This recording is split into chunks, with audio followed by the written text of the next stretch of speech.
Okay. Take our computer back now. I will, yeah. All right. So we are live now. So anything that anybody says is going to be recorded. Uh-oh, I mean, I can turn that off. You can. be nice.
Oh, okay. I mean, I will, and then when it's all over and done, Donna will bring it back.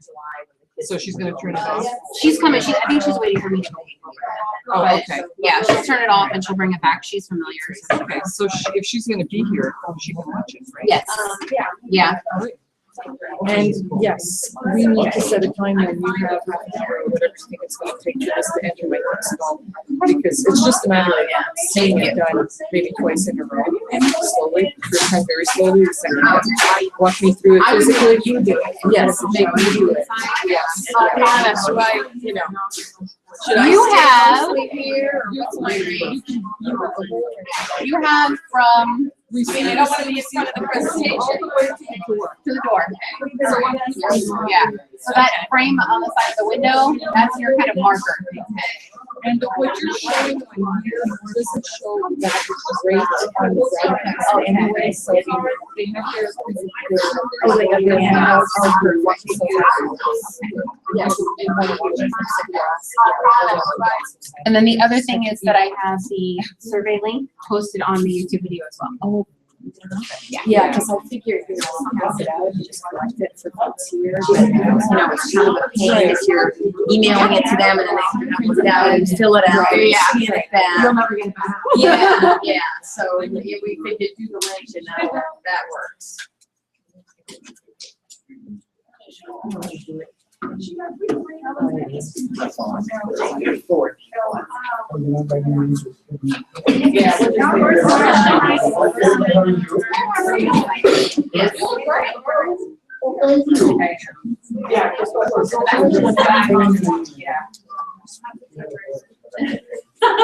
Sit down here.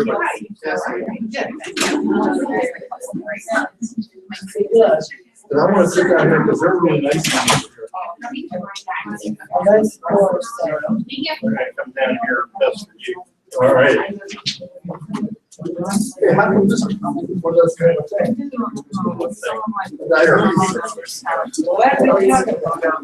We'll see, everybody else has one. Oh, I don't know. Probably I recite. didn't get one either. Yes, I do. I gotta sign this.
But you don't always act there.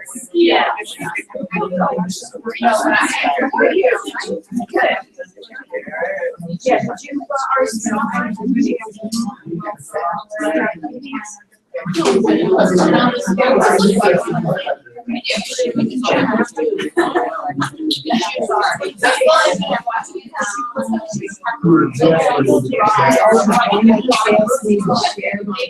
I know.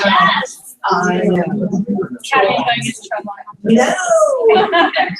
I can feel it.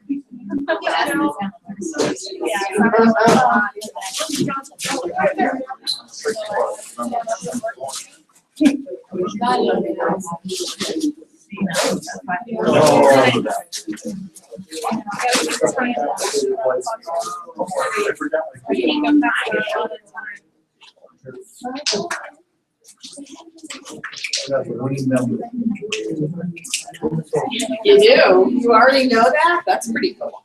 I can sense it. Yeah. Could you tell me the Powerball numbers maybe? There you I go. don't share. Oh, okay.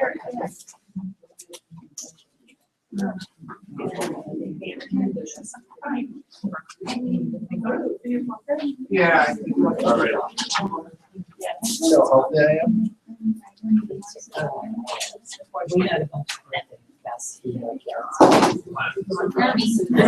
One minute and 12.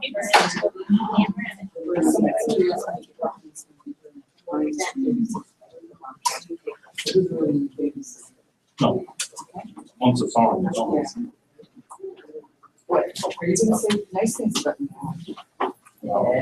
Maybe a joke, but I don't want to. Go ahead, you can, I know where you're wrong.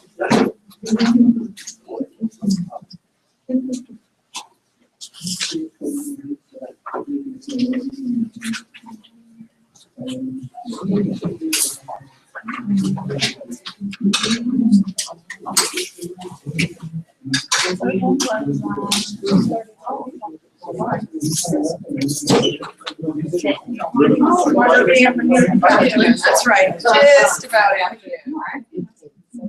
Is that what that is? Sugar cubes. They were so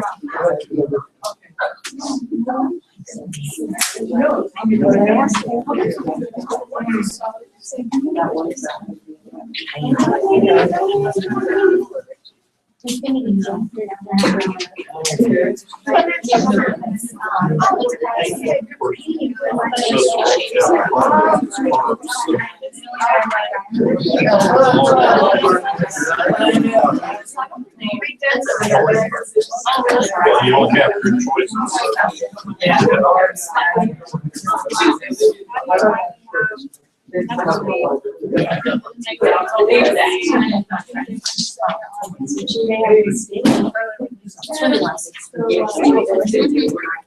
Oh, ladies, you can come right up front if you want.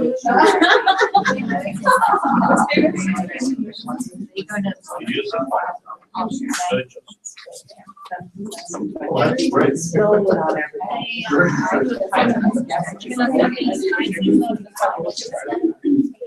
Yeah.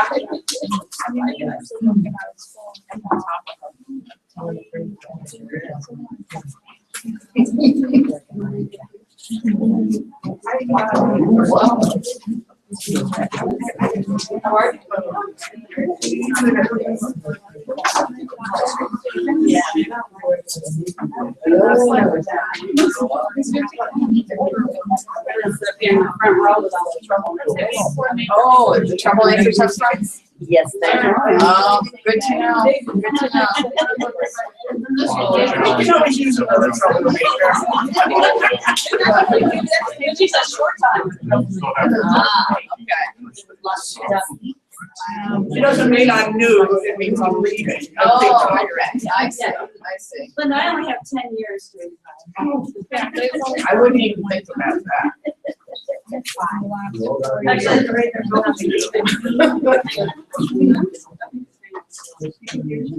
Is there a Somebody man? else here.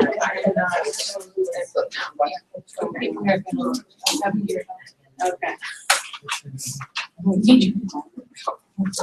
I know one of my close friends is a teacher. Not a teacher for a long time. I mean, he's not. She turned 60, she decided. Progressive land. Yes. Oh, right. I when I got my desk. Yeah. Okay. Yeah, God bless them. I'll take it. Yeah. Pretty close. Okay, we're gonna get started. You guys go ahead and get your food, because, you know, this is a lunch and learn. Okay, so I wanna make sure you get your lunch. We're gonna talk about diabetes today and kind of talk about the benefits of self-management. But first of all, I'd like to ask, is anybody in the audience diabetic? Okay, so we've got a couple folks here. Anybody pre-diabetic that you know of? Okay. All right, so we're going to talk about that a little bit, because it's important to know if you are pre-diabetic, because there's some things that you can do to try to make sure that you don't get diabetes. So for those couple of folks that raised your hand, did life change for you when you found out you were diabetic? What ways? No sugar. Okay, so No pasta. okay, so you tried to cut out some things that are more like the refined carbohydrates, right? Anything else? Being aware of everything. Yeah, yeah. So, being aware of everything you eat, a really good thing to do as you get older, okay? Because for most of us, if we don't pay attention to what we eat, so there's a breeze in this room. That's kind of interesting. But if we, okay, it's the ghost of diabetes past. Okay, so if we don't pay attention to what we eat as we get older, most of us will gain a little bit of weight every year and then all of a sudden wake up one day and be 20 or 30 pounds heavier and say, how in God's name did that happen, right? God bless you. Okay. So diabetes can affect our lives in different ways. Living with it, requires some work and planning on your part. It's not easy and sometimes it can get very complicated. So what we're going to do today is we're going to define what diabetes is and go over the types of diabetes, how it's diagnosed, and then the really important part, which is what you can do in terms of self-management. Okay? And along the way, if you have questions, feel free to raise your hand, and I'll leave some time at the end for people to ask some questions, okay? And I don't know, is there any way that the remote people could ask a question or no? Okay. Yeah, I didn't know. Is there any sort of a chat function where they could type anything in? You don't know? Okay, just curious. Okay, okay. All right, so let's talk about what diabetes is, okay? And this definition is from the American Diabetes Association Standards of Medical Care, okay? So basically, it's a group of metabolic diseases characterized by hyperglycemia resulting from defects in insulin secretion, okay? So really, in simple terms, what diabetes is someone who has diabetes has a problem with using the food that you eat for energy, okay? Because your body doesn't make enough insulin, or the insulin that your body makes isn't effective, okay? And so you can't maintain normal blood glucose, okay? So hyperglycemia is high blood sugar, so you can't maintain normal blood glucose. So let's take a look first at kind of what happens normally in the body, okay? So you guys are having lunch today, right? So some of you are having sandwiches, salad, a little bit of fruit, whatever, okay? So your body is going to digest that, and it's going to break it down into glucose, okay, which is basically sugar, and that's going to enter your bloodstream. And the only way that your cells can use it for energy is if your body makes insulin, because think of insulin as the key. So it unlocks your cells so that that glucose can get into your cells and so that you can use it for energy, okay? So that's what's normally happened. And then that process keeps your glucose, your blood sugar level, in a normal range in your body, okay? So, but what happens when you're diabetic, a couple different things can happen. Yeah. Everything breaks down into sugar, even meat and, The things that break down the fastest would be your refined carbohydrates, okay, or even things made with white flour. So, the bread on that sandwich, and because you're eating meat and maybe having a little salad dressing with your salad, so there's some fat in it, it's going to slow down the digestion, in your body. But everything ultimately breaks down to glucose. It goes into your cells, it actually turns into ATP in your body, and that's what your body uses for energy. Okay? So, I know a lot of people just think, oh, well, it's just the carbohydrates that I eat that break down. But everything ultimately does, okay? So, but if you're diabetic, you got a couple of things going on. Your pancreas might make very little insulin or not enough insulin, or the other thing, and that's and your pancreas is kind of right behind your stomach. It's a little organ, okay? The other thing that can happen is your body will make insulin, but it's just not using it. You basically get insulin resistant. So because the insulin isn't doing its job and isn't sort of unlocking the cell, the glucose doesn't move into the cell, your body can't use it for energy, and sometimes your body thinks you're starving, so your liver will actually release some extra glucose into your bloodstream, which doesn't help at all, okay? But, so glucose builds up in the blood, okay? Does anybody have any idea what can happen if you have high blood sugar? Yeah. Yeah, so it's not good for any of our organs, okay? So you got a couple of things going on with insulin. Your body maybe doesn't make it at all, or it doesn't make enough, or it just doesn't use it right, you know? So it builds up, okay? High blood sugar causes a problem for almost every organ in your body. Because if anybody knows someone like, so I'll give you an example. The guy that comes in once a month and sprays my house for bugs, you know, in Florida you have to have relationships with bug men in your life. You know, the inside bug guy, the outside bug guy, the guy who sprays your lawn, you know, whatever. So anyway, I got a call from his son one day and he said, Dad can't come over. He's in the hospital. And I said, okay, you know, and I asked how he's doing and everything. So the next time he came over and, you know, a big guy, you know, kind of like 6'3", maybe a little bit overweight, you know, maybe 15, 20 pounds, but not much overweight. And I said to him, I said, Joe, what happened? And he said, well, he said, you know, I've been a diabetic for 20 years. He said, but I was never good about, you know, paying any attention to what I ate. I just figured if I took my medication, that would be enough. And he cut himself, he cut his foot, and it wasn't healing, okay? Because high blood sugar throughout your body, it damages your eyes, your blood vessels. You know, a lot of diabetics have circulation issues, your heart, your kidneys, every organ going. So he said the cut wasn't healing, and I woke up one morning and there were 2 red streaks going up my leg. So his wife rushed him to the hospital and they put him on a massive dose of antibiotics and it shut his kidneys down. So he went into kidney failure. So he wound up being in the hospital for quite a while and they wound up having to amputate his big toe. So then he had to learn, I mean, you know, because I said to him, you're walking kind of slow, Joe, what's going on? And he said, well, he said, I kind of had to, you know, once I got out of the hospital, I had to learn to walk again. You know, and he said, and for a while, my wife was driving me around and I was using a cane. And then I got really nervous because I have a downstairs and an upstairs. And I'm thinking, I was like, well, can you go upstairs? Or, you know, he's like, no, no, no. He said, I just have to go slow. You know, he said, I just had to kind of learn how to walk again. And I said to him, so how are you doing now with paying attention to how you eat? He said, I am all over it like crazy. He said, because he said, I don't want to lose, I don't want to have an amputation, another amputation. I want to hang on to the rest of my toes and I want to hang on to my foot. So it is really a terrible, insidious disease. And it's amazing to me sometimes the people I talk to who say, well, I just take my medication and then I can eat whatever I want. No, you can't. Or, well, you can, but you know, you're going to make your quality of life not so great as you go on.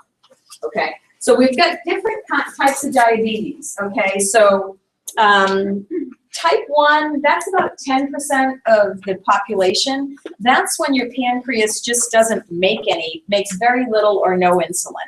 And usually it's diagnosed very, very early, you know, with small children. Okay, every once in a while you'll get someone who's a teenager or someone in their young 20s who gets diagnosed with type 1. But for the most part, this happens right away. So if you have type 1, now do you guys type 1 or type 2? 2, okay, so you didn't get it until you were? Last week. Really? Okay. Oh, so this is new, okay, okay. From like a health screening? Well, physical. You went to physical and your blood work? Okay, okay. All right. So scientists really don't know why someone gets type 1 diabetes. They think it might be part of a virus where your immune system sort of attacks the cells in the pancreas that produce insulin, and so your body can't produce it anymore. But if you're a type 1 diabetic, you have to take insulin every day for the rest of your life. okay? Sometimes genetics can play a role, and they think possibly environmental issues might play a role, but they don't really know, okay? Most people are type 2. That's the most common type of diabetes there is. And this used to be called adult onset diabetes. But now, with the rising obesity rates in kids, they're diagnosing teenagers with type 2 diabetes. You know, this used to be the diabetes, like my grandmother got diabetes when she was 75. And, you know, when she got married, she was 4'11", and I think she weighed 98 pounds soaking wet. But as she aged, you know, she got wider and wider. And she was pretty good size by the time she was diagnosed with diabetes. But, you know, it was that adult onset, okay? So some of the risk factors of the type 2, family history, if you were ever diabetic when you got pregnant, your race, if you have high blood pressure, if you're overweight or obese, if you've got an inactive lifestyle. So all those things contribute to you possibly getting type 2 diabetes as you get older, okay? So in type 2, the body, your body produces, your pancreas does produce insulin, but it doesn't produce enough, okay? Or the insulin that it produces kind of isn't doing its job. It isn't unlocking the cells so that your glucose can get into the cells and provide energy. And it's quite a progressive disease. So How important is family history? If somebody has family history, does that mean they're gonna get it? Like what are the chances of getting it? Even if you are like controlling your diet and you're working out and you know you want to stay away from it, but can you still get it? you can, you know, most of the time, if someone is a type 2 diabetic, they are overweight, but sometimes very thin people can get diabetes related to family history. So it doesn't mean you're going to get it, but your chances are a little higher. So I would say if you've got some family history, I mean, it's really important for everyone to understand their family history. You know, what's going on their mother's side of the family, what's going on their father's side of the family, what about your grandparents on both sides? You know, to the extent that you can understand your family history, understand what people died of, you know, in your family history. So it ups your chances, but I don't know if I can tell you, you know, what percentage it is, because so much of it depends on you and your behaviors. Okay, whether you try to eat well, whether you move your body every day, whether you get enough sleep, you know, so if you take good care of yourself, there's a lot of it that you're in control of. So I can't give you an exact, you know, an exact percentage there. So gestational diabetes is if you get diabetes when you are pregnant. And sometimes what happens, because pregnancy hormones kind of increase your body's inability to use insulin. So usually after the pregnancy, your blood sugar will return to normal, but it means you're at higher risk in 5 to 10 years of getting diabetes if you were diabetic when you were pregnant. Okay? So it's just a good thing to know. And pre-diabetes, there are about 86 million people who are pre-diabetic, and easily a third of them don't know it. So what happens is your blood glucose is higher than normal, but it's not high enough to be diagnosed with diabetes, and we'll go over what those numbers are in a little bit. And you can be insulin resistant for a long time, but be asymptomatic. You know, so you might not know you're pre-diabetic. You know, a good way to know is if you go and have a physical and have some blood work done, and we'll talk about the different blood tests you can do. But the good news is, if you're in that space, if you're pre-diabetic, there is a lot of things that you can do to make sure that you don't get diabetes. So has anyone ever heard of the Diabetes Prevention Program study that was done years ago? Okay, so they took 3 different groups of people who were pre-diabetic, whose blood work was in that pre-diabetic range. One group was the control group. They didn't do anything with them. One group they put on metformin, which is sort of the most common oral pill used for people when they're first diagnosed with type 2, if they're going to put them on medication. And the third group went through a program, a counseling program, where they had a goal to lose 5 to 7% of their body weight and try to exercise 150 minutes a week. So 30 minutes a day, 5 days a week. Okay. So a 5-year study. The most successful group was the group who lost weight and upped their exercise. Okay. They lowered their risk of getting diabetes by 58%. And the folks that were over 65 lowered their risk of getting diabetes by 70%. Okay, so it's really important, you know, if your blood work is in that space, you want to do everything you can to try not to be diabetic. And the YMCA has partnered with the National Institute of Health for the diabetes, it's called the Diabetes Prevention Program. So a lot of the YMCAs teach it. So if any of you find out that your blood work is in that range, I would highly recommend that. I'm a facilitator for the South Tampa Y for the Diabetes Prevention Program. And what it is you go, it is a class once a week for 16 weeks.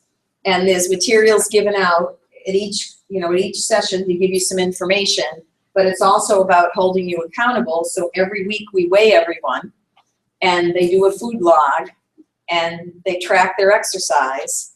And we try to talk through what's working, what's not working, what do you guys need help with, how can we help you, sort of accomplish your goals. So it's a 16-week program, and then what we do for the next 8 months is they have maintenance classes once a month. So the program lasts a year. So if anyone does find out they're pre-diabetic, I would highly recommend, trying to find a program that you can go to see if you can lose some weight and move your body, okay? So these are the ways that we would diagnose. So there's some different they're all blood tests, okay? So if you're pre-diabetic, you would want to take a fasting plasma glucose test or oral glucose tolerance test or test your A1C. So the first two, you have to be fasting for 8 hours to take that, okay? And the oral glucose tolerance test, what you would be doing is they would give you some glucose to drink, and then they would take your blood at 1, 2, and 3 hours and kind of look at what the ranges are, okay? Your A1C, that, you don't need to be fasting for that. That really is the average of the sugar in your blood over the last 3 months, okay? So, and the only exception to this is if you take the random blood glucose test, you don't have to fast, but if your level is more than 200 milligrams per deciliter and you've got some of the classic symptoms of diabetes, they don't have to repeat the test. Most of the other tests they will repeat for a second time to make sure they confirm the diagnosis. Does anybody know what some of the classic symptoms of diabetes are? Thirst, fatigue, okay, excessive urination, and sort of an unexplained weight loss, right? Because remember, the glucose isn't getting into your cells to be used for energy, okay? So, and sometimes people have no symptoms. With Florida Blue, we do, every year we'll do the health screenings. And part of the health screenings is we'll test, we'll do the blood test. And occasionally we find someone with a critical value, who tests for diabetes and had no idea that they had diabetes.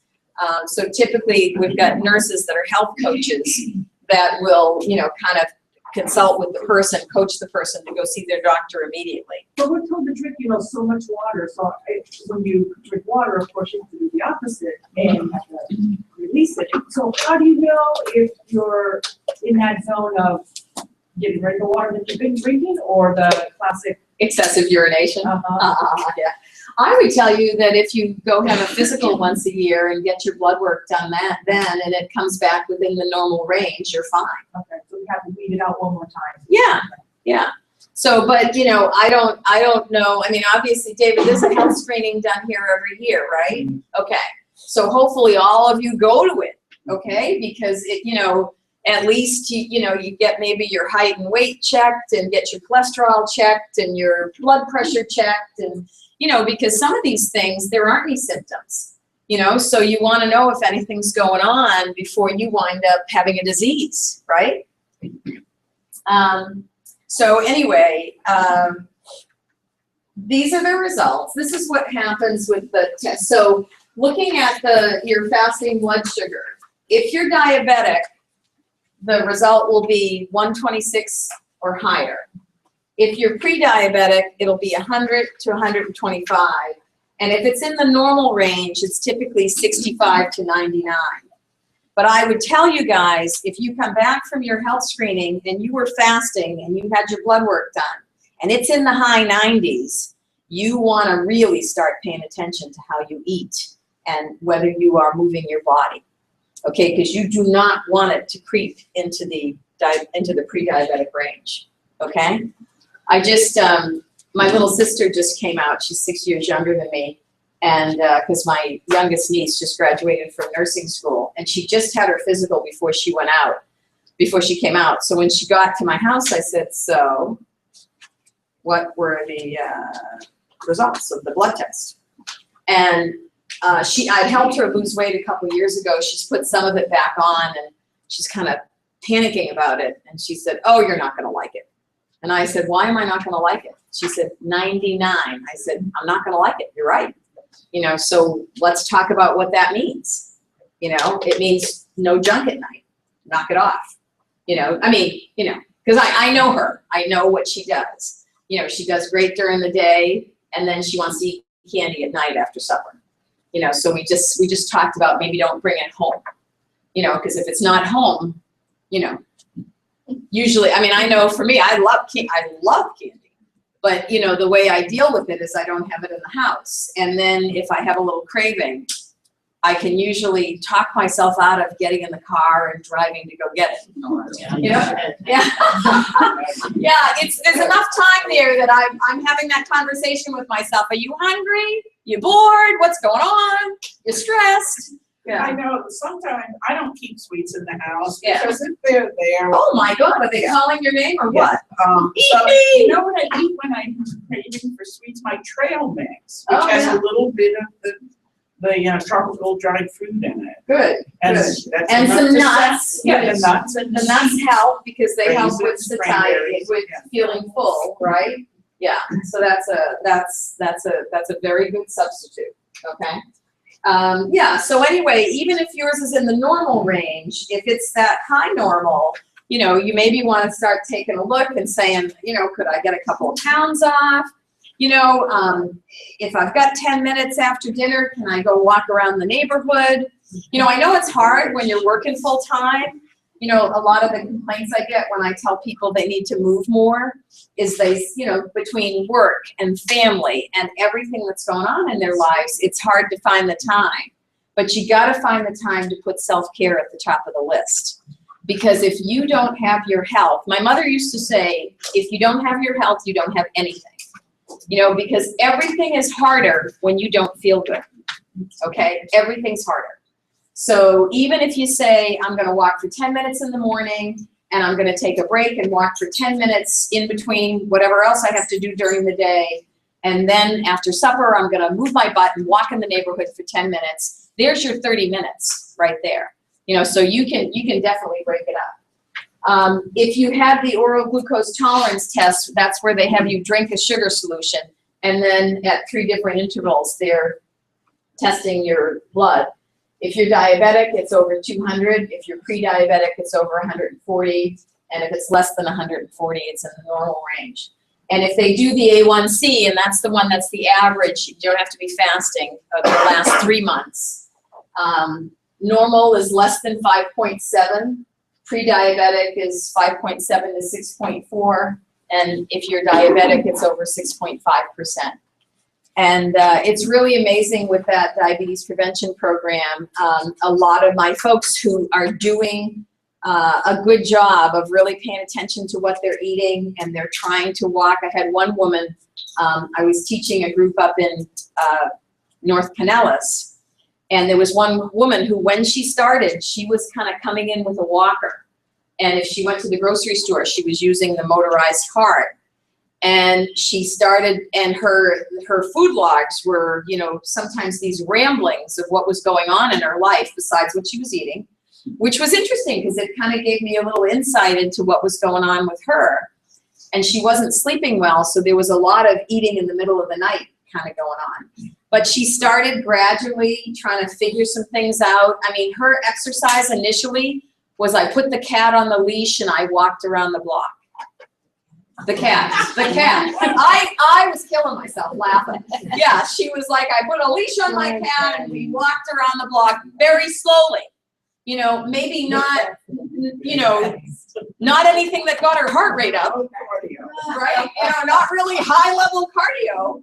But through the 16 weeks of the program, she lost 30 pounds. She went from walking with a walker to completely unassisted walking. Stopped using, I mean, the checker at the grocery store was like, it's a miracle. You know what I mean? Because she didn't come through the checkout with the motorized cart, right? And what signed her up for the program is she had gone for a physical and her doctor said, if you don't get this under control, the next time you come to see me, you are going to be a diabetic. And it just scared her to death. So, you know, so she really sort of took it to heart and really had to slowly do the exercise, you know, to the point where she could walk at a little bit of a better pace. You know, we talked about maybe not taking the cat with her, you know, so that she could maybe try to get the steps going a little bit faster, you know. So, and when she had her blood work done, everything had come down significantly. Okay, her A1C had come down. It wasn't quite in normal, but it had come down to the low end of pre-diabetic. You know, so, but her cholesterol had come down, all her her blood pressure was better, you know, everything was better. So, you know, it was kind of amazing because she sent me an email and she said, you saved my life. I said, no, you saved your life. You know, you did all the things that you needed to do, right? And felt better, you know, because you do feel better if you start doing those things. So, you know, we talked about, does anybody have any questions about what is diabetes, the types, or how it's diagnosed before we kind of go on? Yeah, where did that word even come from? What? Diabetes. I don't know. I don't know what the, Latin or is it, I mean, like you said, it's yeah, it's hyperglycemia. But Yeah, I'm just curious. I don't know, but I'll look it up. Yeah. I'll get the answer back to David. All right. So that's a good question. All right. So, you know, so what do we do, okay, when that's going on? Well, you know, it's all about learning how to manage it, right? So, because this is a chronic condition. Once you have diabetes, you have diabetes for the rest of your life, okay? Sometimes it can be controlled if it's the type 2 with diet and exercise.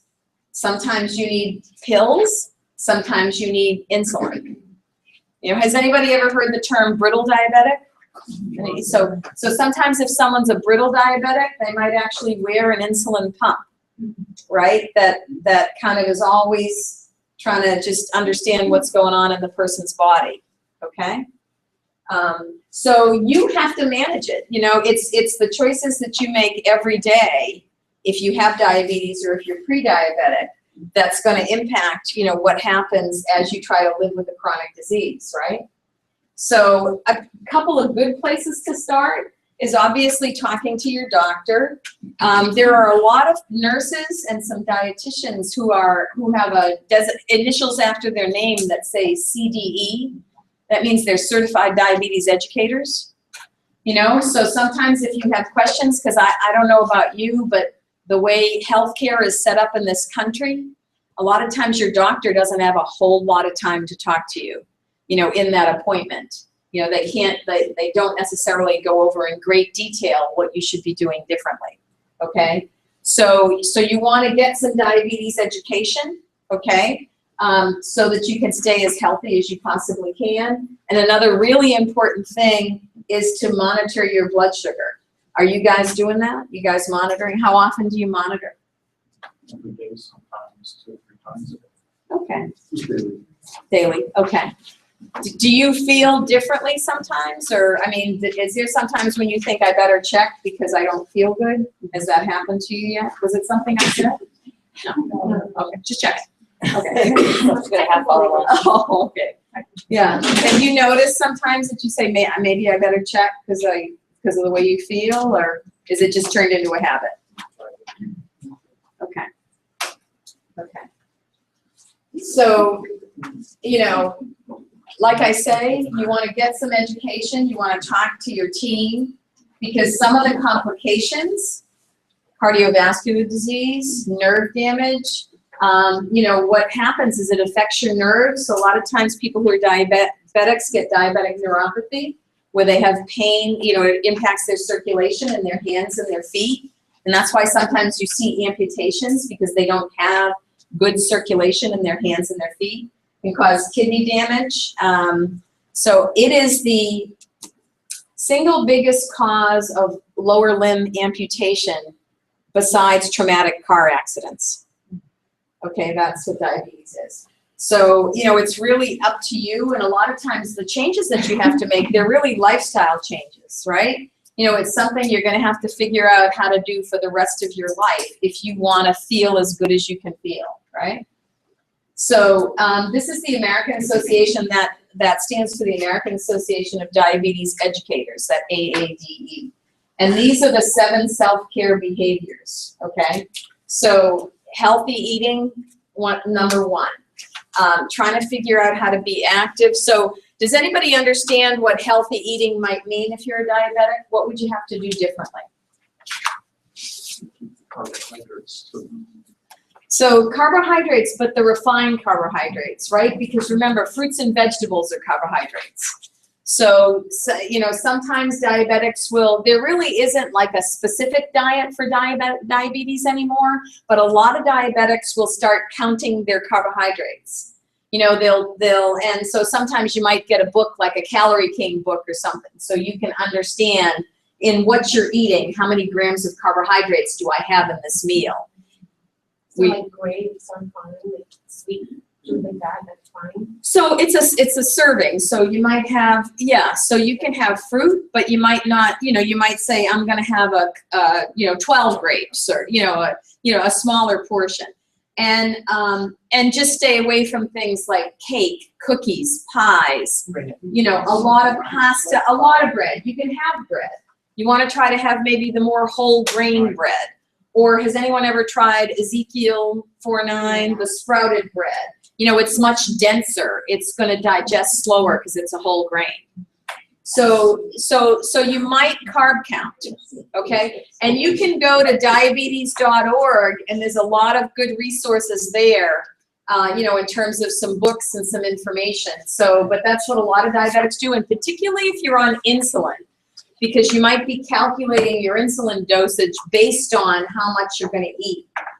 You also want to eat at pretty regular intervals, because just as you don't want your blood sugar levels to spike up high, you also don't want them to drop so low that you pass out, okay?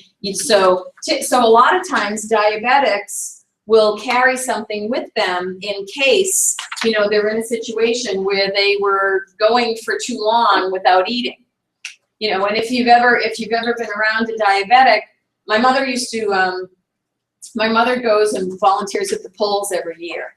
And she used to sit next to a lady that was a diabetic who would never bring snacks, and they'd be there all day. So my mother, who's a retired nurse, started bringing snacks for the woman. You know, and she'd look at her sometimes and just say, "Are you feeling okay?" And she, "Well, I feel a little faint," and my mother would whip out, you know, something to give her, and it, you know, but it's kind of like, you got to be in charge. You got to do that, right? So, and typically when that happens, you want to give something that does digest easily. So sometimes diabetics will carry some glucose gel that they can just flip into their mouth, or, you know, drink some juice or something that, you know, not have nuts or something that would take a while to digest, but something that's very easily digestible to sort of get their blood sugar levels up. So the goal is you want to have blood sugar control. You want to have pretty steady. And, you know, the other thing sometimes that you might want to educate yourself on is even things like, do you understand the glycemic, has anyone ever heard the term glycemic index or glycemic load? So, you know, if you're gonna have some carbohydrates, you know, better to have like a sweet potato if you wanna have a potato, right? You know, it's got a lot of good things in it. So you might wanna get yourself educated about, you know, just about that. But it all makes sense because the things that are good to eat are, you know, your non-starchy vegetables. You know, your starchy vegetables are okay, but just not as much. So your starchy vegetables are peas and corn and potatoes, right? But, you know, have at all the, you know, as many of the non-starchy vegetables as you can. So those of you who had the salad today, give yourself a round of applause. You know, it's good to do. And fruit, but, you know, fruit in moderation, right? Because you don't want to sit there and, you know, have a mound of grapes, you know, but you want to have a serving, right? So sometimes it's a little bit of education for the diabetic about what is a proper serving size. You know, and even if it's a celebration and you want to have something that's a little bit special, maybe you just monitor the size of that, right? So if it's somebody's birthday and you want to have a little piece of cake and a little bit of ice cream, you have a little piece of cake and a little bit of ice cream. You don't have what my father considered a serving of ice cream, you know, which she would just get this huge bowl, you know, and we were, when, you know, my mother very rarely bought ice cream because she said, if I buy ice cream, you know what your father does, you know. But having said that, you know, my dad, for all of his life, watched, you know, if he gained 5 or 10 pounds, he was like, Eleanor, don't buy any of the junk anymore, you know. And he, you know, when he retired, he did not have a subscription to the paper. He walked a mile every morning to get the paper and a mile home.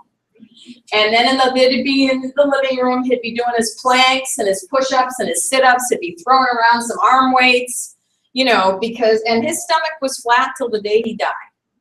You know, I mean, which was just kind of amazing, you know. And he was like, I need to take care of myself, right? So healthy eating is huge, being active is huge. And, you know, I'm not all about going to the gym either. It doesn't mean if you don't like the gym, don't go to the gym. You know, dance in the living room. You know, walk around this is a beautiful campus. Walk around campus. You know, do whatever activity you like. You know, if it's a sport, play a sport.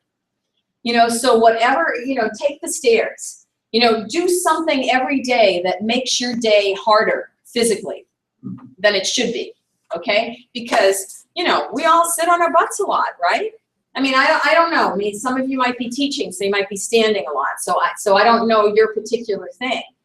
But if you're sitting at the computer, for every hour that you sit at the computer, get up and move for at least 5 minutes. You know, set your alarm if you have to. So whatever you can do, you know, the park further away, you know, which is probably easier during the school year when you can't find a space. You know, and you know, harder, you know, so, but be active, figure out how to be active. There's also, I mean, one of the things I do on a day when it's hard to figure out, can I do something today?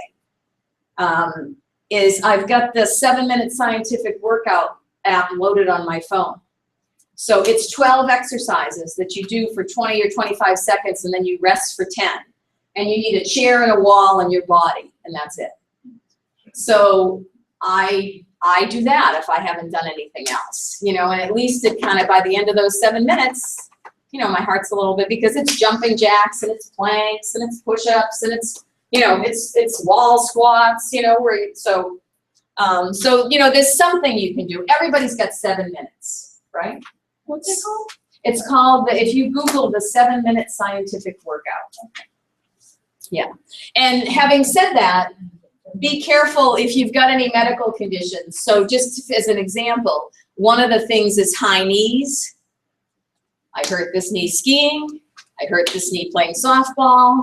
I don't do high knees because I can do them, and then the next day my knees are killing me. So, you know, I substitute something else. So also know your body. If you've got some limitations, you know, just use common sense. Monitoring your blood sugar is critically important if you are diabetic, and you know, that's gotten easier to do.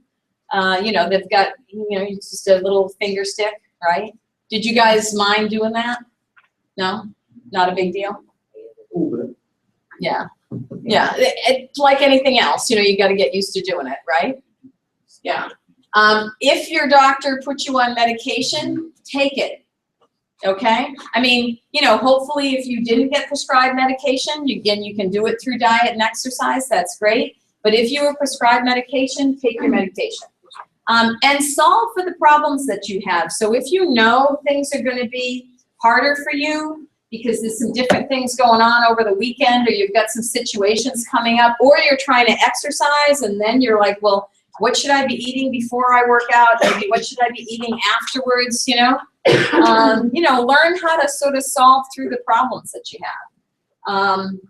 And, you know, sometimes it's a little bit about learning some coping skills, right? Because sometimes when people get a diagnosis like that, they get a little depressed, they get upset, they get stressed. So, you know, do what you can to engage your entire family.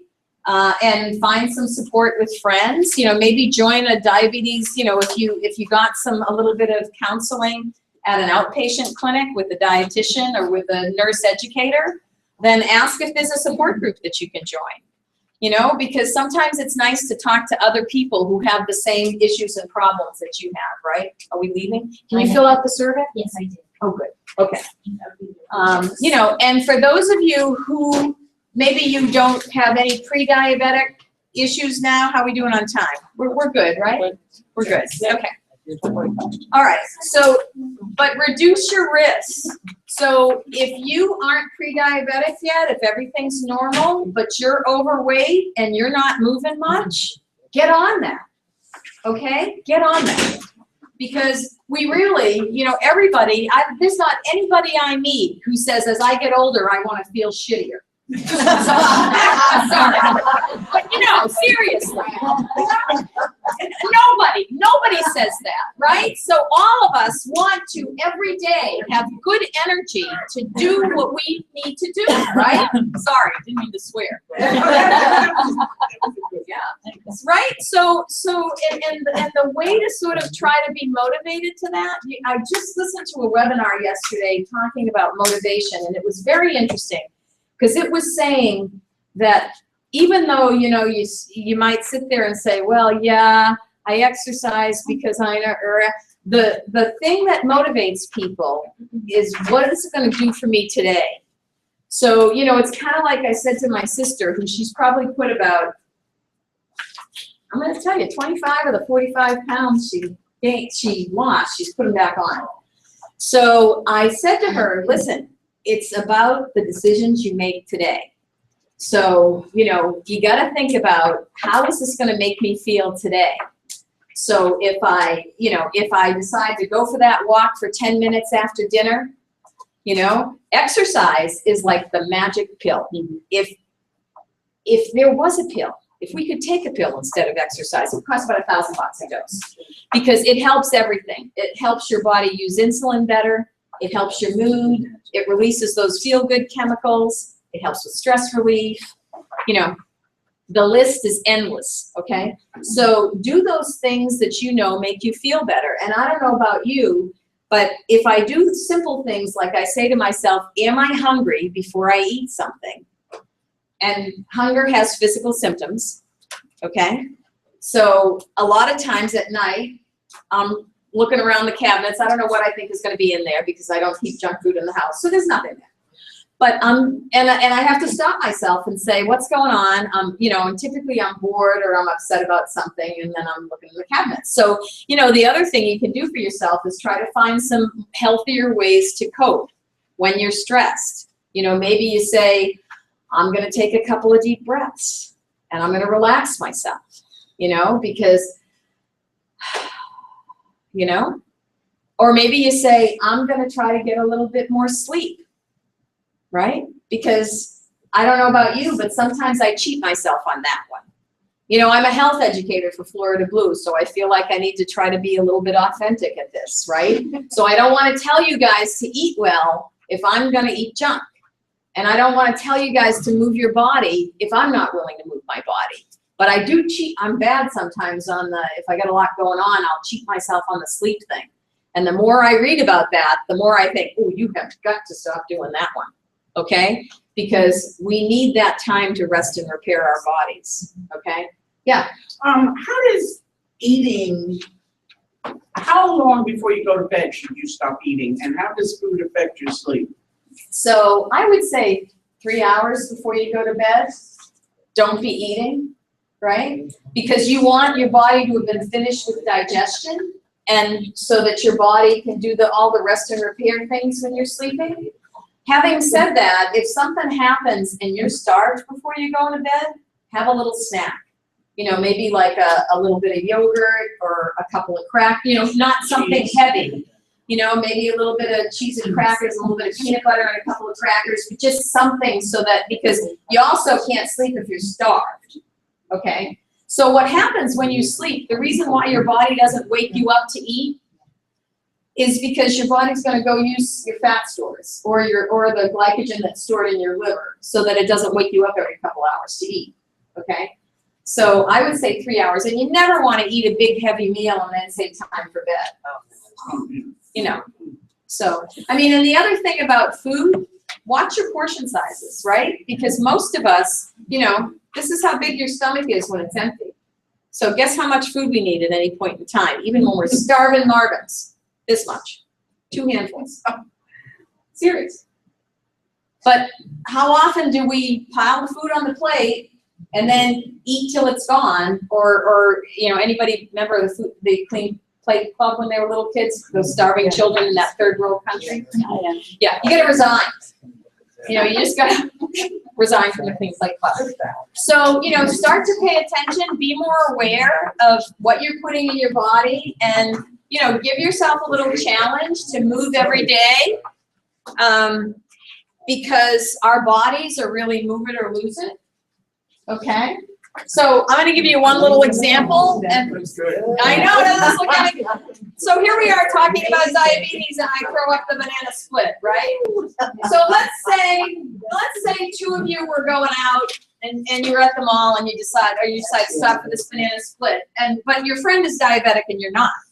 So your friend says, oh, before we do this, let's go check our blood sugar, right? And it's 95 for both of you. Coincidence? Who knows, okay? So you eat the banana split. 2 hours later, you both check. The non-diabetic person is 102. The diabetic person, blood sugar is 222.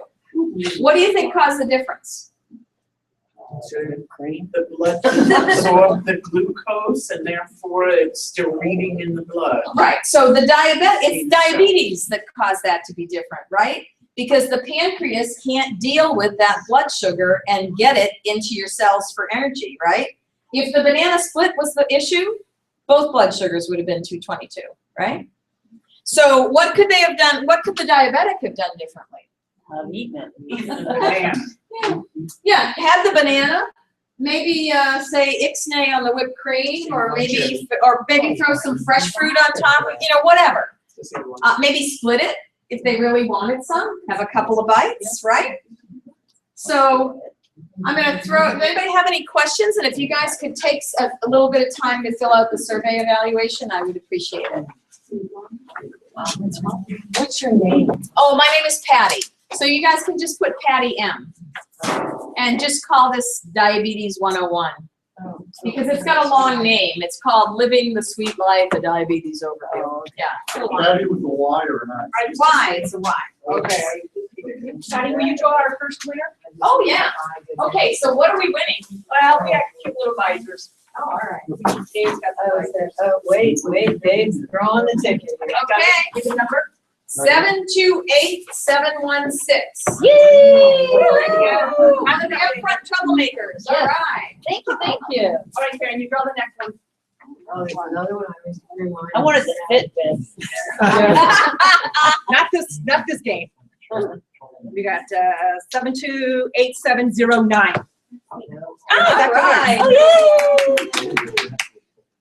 All right. And if anybody needs some resources, if you go to diabetes.org, or if you go to AADE, so in your presentation, there's some different links that you can go to if you want more information. He's got 10, so draw the next one. All right. Oh my gosh, 10. Everybody's gonna go home. Wow. And if you guys have any other things that you're interested in hearing about, you know, put them down. Any other topics? 728703. Woo! Oh, you know, you said you were gonna win. He told me he was gonna win. Yeah, wow. Listen, half of us are gonna win because. So what happens also? Bring it down. 1, 2, here we go. So if you're a diabetic, you might need to be taking some medication at that. 728697. Exercise. Nope, behind us. Oh, okay. And then 728718. All right. And it also might be that you have to think about how to do your meals differently. Right.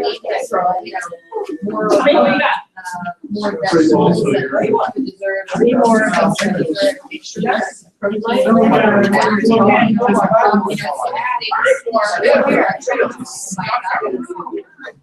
Versus when you sat there, you know, like, so think about your breakfast was, 7287117. but let's say your breakfast.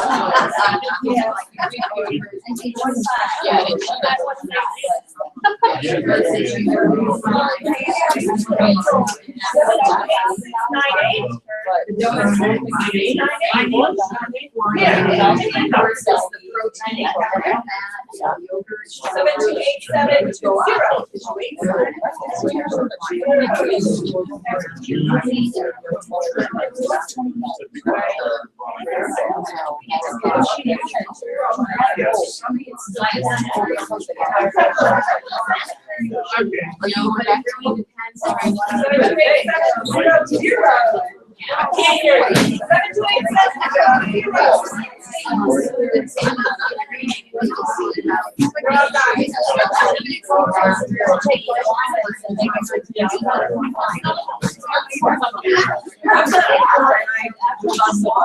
'Thank you, everybody. Thanks for coming. Everybody take a walk. So take a walk for an hour here. Take a walk, take a hike, right? So, what you got? Well, I asked her yesterday about that, because I was trying to get somebody paid from Spring and Hellwood to pick it up. And she didn't have time for it. So I paid it anyway, but I still need. She mentioned something that you had. And, I figured out what I wanted. I needed.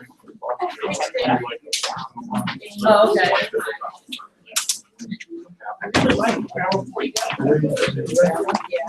Very nice, thank you. Thank you, thanks for coming.